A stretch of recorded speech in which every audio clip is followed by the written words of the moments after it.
বন্দ্যোপাধ্যায় বরাবরই সংখ্যালঘু মুসলমানদের বোকা বানানোর চেষ্টা করে গেছেন। এটা আর নতুন কিছু নয়, শুধু বোকা বানানো না, তেজপাতার মতো ব্যবহার করেছেন।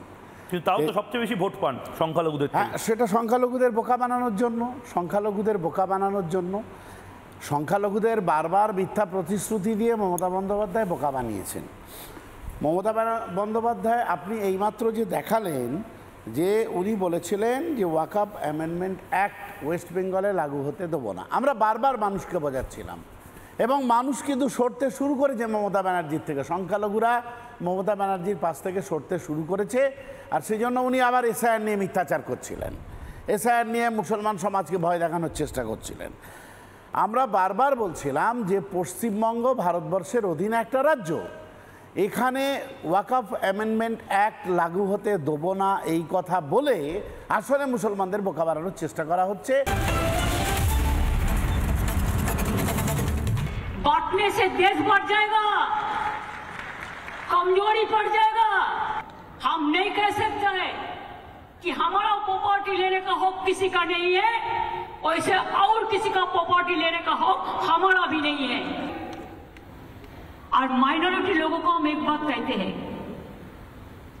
देखिए आप लोगों को दिल में दुख हुआ है वक़्फ़ प्रॉपर्टी के लेके, आप भरोसा रखिए बंगाल में ऐसा कुछ नहीं होगा।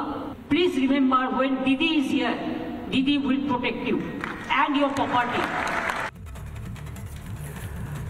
নওশাদ সিদ্দিকীর একটি বক্তব্য শোনাবো এবং আমি তারপর আইএসএফ এর ওয়ার্কিং প্রেসিডেন্ট পশ্চিমবঙ্গের শামসুর আলী মল্লিক তার কাছে যাব। নওশাদ সিদ্দিকী কি বলছে আজ?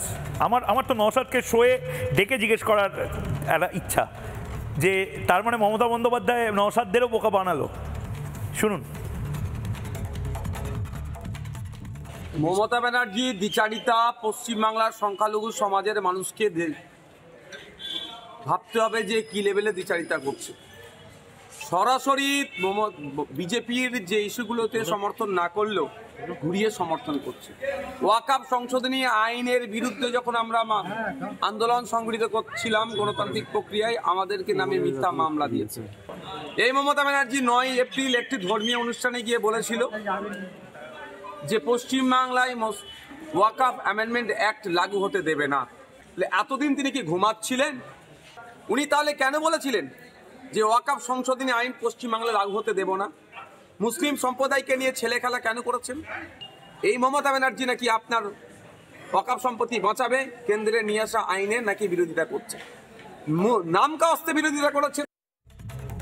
শামসুর আলী মল্লিক, আমি নওশাদ সিদ্দিকীর বক্তব্য শুনছিলাম, আমার মানে হাসি পাচ্ছে যে বিজেপি সবচেয়ে বড় শত্রু। রিপাবলিক বাংলা যা বলে গেছিল সবচেয়ে খারাপ খবর দিয়ে গেছিল। মমতা বন্দ্যোপাধ্যায় ভালো ছিলেন, মমতা বন্দ্যোপাধ্যায় তো সত্যি কথা বলতেন। আজকে মমতা বন্দ্যোপাধ্যায়ের যারা ডিস্ট্রিক্ট ম্যাজিস্ট্রেট তারা রাত জেগে এখন কোথায় কোথায় ওয়াকফ সম্পত্তি আছে সেই লিস্ট বের করছেন। দাদা, এরপরেও সংখ্যালঘুরা মমতা বন্দ্যোপাধ্যায়কে সবচেয়ে বেশি ভোট দেবেন। বলুন শামসুর ভাই। আসলে মমতা বন্দ্যোপাধ্যায় বরাবরই সংখ্যালঘু মুসলমানদের বোকা বানানোর চেষ্টা করে গেছেন। এটা আর নতুন কিছু নয়, শুধু বোকা বানানো না, তেজপাতার মতো ব্যবহার করেছেন। কিন্তু তাও তো সবচেয়ে বেশি ভোট পান সংখ্যালঘুদের। হ্যাঁ, সেটা সংখ্যালঘুদের বোকা বানানোর জন্য, সংখ্যালঘুদের বারবার মিথ্যা প্রতিশ্রুতি দিয়ে মমতা বন্দ্যোপাধ্যায় বোকা বানিয়েছেন।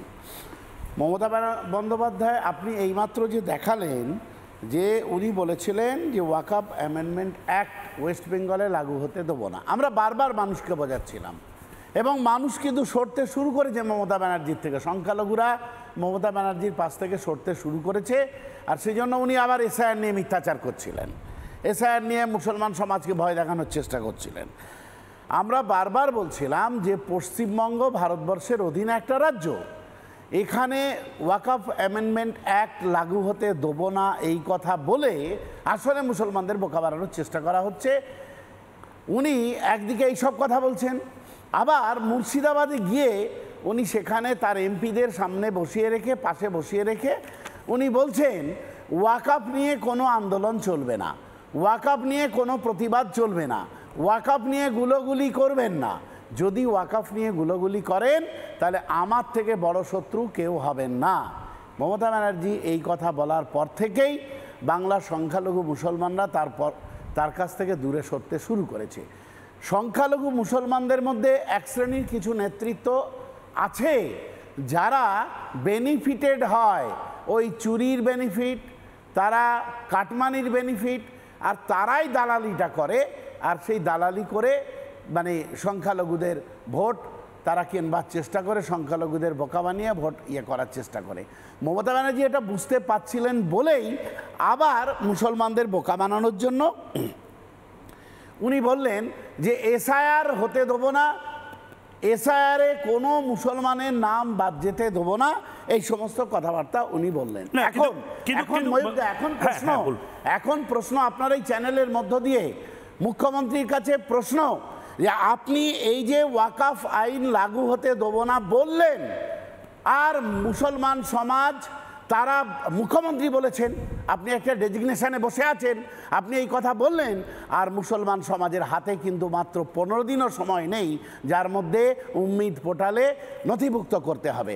এই যে গোটা সমাজ বিপদে পড়ে গেল, এর দায় মুখ্যমন্ত্রী কি নেবেন? এর দায় মুখ্যমন্ত্রীকে নিতে হবে না। কেন শুধু মুখ্যমন্ত্রী নেবেন? আমি সিদ্দিকুল্লাহ চৌধুরীর সেই সময়কার একটি বক্তব্য আমি প্রতিবাদ করেছিলাম বলে অনেকে বিব্রত বোধ করেছিলেন। আমি বলেছিলাম এভাবে বলা যায় নাকি, মুর্শিদাবাদ থেকে মালদা থেকে শুরু করে সমস্ত কিছুর দায় সিদ্দিকুল্লাহ চৌধুরীকে নিতে হবে। সেদিন সিদ্দিকুল্লাহ চৌধুরী কি বলেছিলেন আপনি একবার একটু শুনুন, আপনারাও মনে করুন, দেখুন কি বলেছিলেন। আমরা কলকাতাকে যদি বলতাম জ্যাম করব, তো 50টা জায়গায় 2000 করে বসে যেতাম। সেটা এখন হয়নি, পরে কিন্তু হবে। বলে করব, বলে প্রথমে জেলাকে একটু টাইট করি, তারপরে কলকাতার 50টি জায়গায় 10,000 হলে কত লাগবে? বাস এরা আসবে কলকাতায় বসে চিড়ে গুড় পানি বাতাসা মুড়ি খাবে আর একটু বসবে, কিচ্ছু করতে হবে না।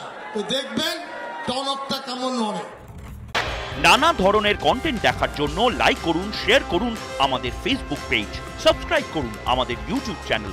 পাশাপাশি অন্যান্য ব্রেকিং নিউজের জন্য অবশ্যই চোখ রাখুন রিপাবলিক বাংলায়।